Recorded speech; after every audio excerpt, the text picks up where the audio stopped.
Bismillahirrahmanirrahim. Assalamualaikum warahmatullahi wabarakatuh. Perkenalkan, nama saya Dana Latif Ajhar, perwakilan dari kelompok 2, kelas A, semester 3, mata kuliah pembelajaran terpadu anak usia dini. Di sini saya akan menyampaikan resume pertemuan ketiga tentang prosedur pelaksanaan pembelajaran terpadu. Yang pertama adalah cara memilih dan mengembangkan tema.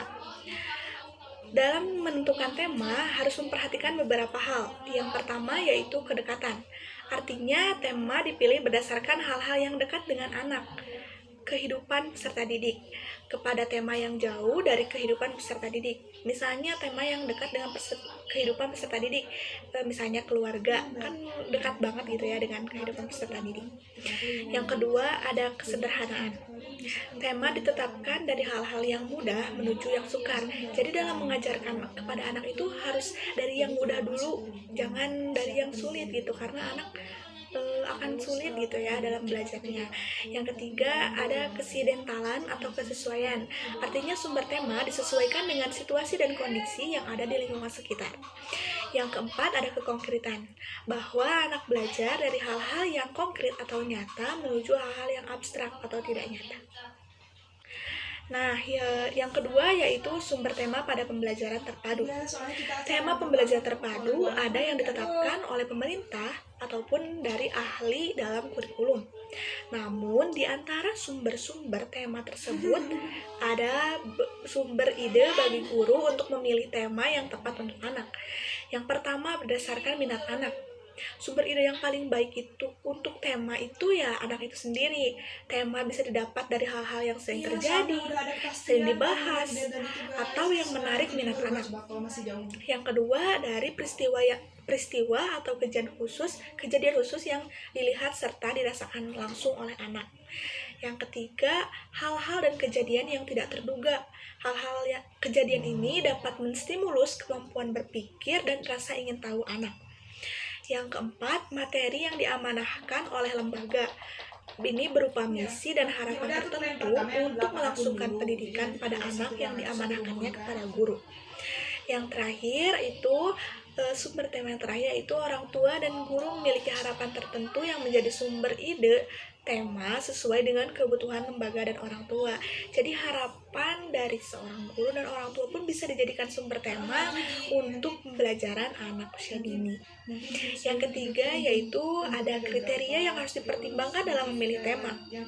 Yang pertama, relevansi dengan anak. Harus sesuai, tema yang kita bawakan saat pembelajaran itu harus sesuai dengan anak. Yang kedua, ada kemampuan tema agar dapat melibatkan anak dengan pengalaman langsung.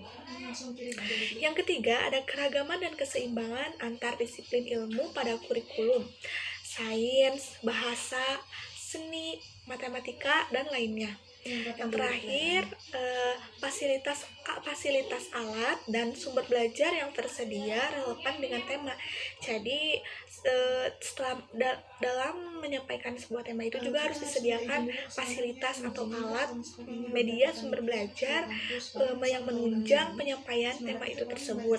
Karena kan anak itu suka dengan hal-hal yang konkret ya. Jadi kalau misalnya ada fasilitasnya atau alatnya dalam pembelajaran, insya Allah pembelajaran akan tersampaikan dengan baik kepada anak. Anak akan mudah paham. Yang keempat yaitu langkah-langkah mengembangkan tema ke dalam konsep-konsep yang dapat dipelajari anak. Pengembangan tema memegang pada prinsip istilah term, fact, dan principles atau disingkat dengan TFV. 5 langkah mengembangkan tema ke dalam konsep-konsep agar mudah dipelajari anak pun harus dibatasi sekitar 10-15 konsep dengan memperhatikan hal-hal sebagai berikut. Yang pertama yaitu 5 kriteria pemilihan tema, yaitu relevansi, kegiatan pengalaman langsung, keseimbangan kurikulum, tersedianya alat dan sumber, dan potensi praktik. Yang kedua, mempunyai buku rujukan atau pedoman maupun orang lain untuk mengidentifikasi sub-sub topik, istilah, fakta, dan prinsip yang terkait dengan tema. Jadi kita dalam sebuah pembelajaran mengembangkan tema itu harus mempunyai sebuah rujukan, acuan ke dalam untuk mengembangkan konsep-konsep tersebut. Selanjutnya ada klasifikasi term, fakta, dan prinsip sesuai sub-sub tema yang dipilih. Selanjutnya, perhatikan pemahaman guru terhadap minat dan kemampuan anak, lalu prediksi kecocokan konsep untuk kelas yang akan dibimbing.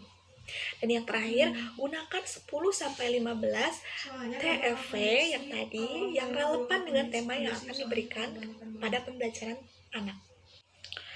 Yang kelima yaitu menjabarkan tema ke dalam aspek perkembangan dan jenis kegiatan. Tema dikembangkan secara mandiri oleh guru di lembaga PAUD masing-masing. Pengembang tema di setiap lembaga dapat berbeda-beda, disesuaikan dengan lingkungan lembaga tersebut, serta kondisi sarana dan prasarananya.